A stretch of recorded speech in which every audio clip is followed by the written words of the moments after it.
নতুন করে এটা পুরো করা লাগবে। স্যার কি উপলক্ষে খাইতে আসলেন আজকে?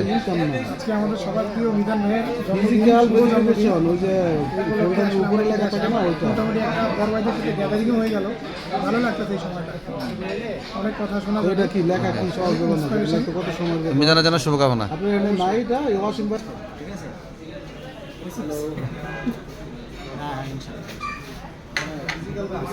এই যে ব্যস্ত সেলসম্যান ইনক্লুডিং বিজনেসম্যান। একটা বার্থডে বয় আজকে। আজকে মিজান ভাই কি অবস্থা, আপনার কেমন লাগছে? অনেক ভালো লাগছে, বিশেষ করে আজকে আমার ভার্সিটির ফ্রেন্ডরা একত্রিত হয়েছে। পাশে আমার আসিফ ভাই আছে, ইমরান আমার ফ্রেন্ড রয়েছে। সত্যিকার অর্থে আমি অনেক এনজয় করছি, ভালো লাগছে। মাসুম ভাই, আমাদের সবার প্রিয় মাসুম ভাই, উদ্যোক্তা। মিজানের বার্থডে আর আমরা খাবো না, এটা হয় না।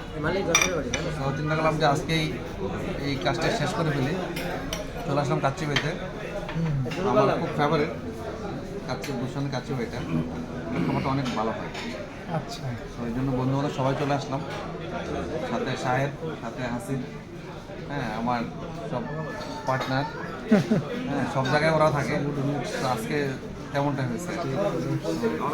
এবার আমরা চলে যাচ্ছি আমাদের প্রিয় নয়ন ভাই, নয়ন ভাইয়ের কাছে।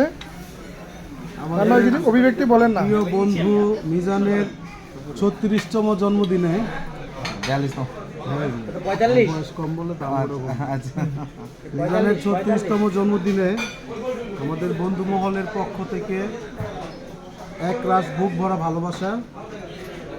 তার এই জন্মদিন উপলক্ষে কেক কেটেছি, তারপর কাচি ভাই আসলাম, লাঞ্চ করতেছি। তাকে আমাদের পক্ষ থেকে অনেক ধন্যবাদ, ভালোবাসা। পরবর্তীতে সুযোগ পাইলে কেয়া কসমেটিক্সের পক্ষ থেকে যদি পরিবেশ বান্ধব গাছ দিতে পারি তাহলে উপহার হিসাবে, সেটাও চেষ্টা করব। ইনশাআল্লাহ। মিজানের জন্য শুভকামনা। মিজানের জন্য শুভকামনা। মিজান ভাইয়ের জন্য শুভকামনা। সবাই ব্যস্ত, দেখেন মোটামুটি আনন্দঘর পরিবেশ। খুব ব্যস্ত, খাওয়া নিয়ে ব্যস্ত।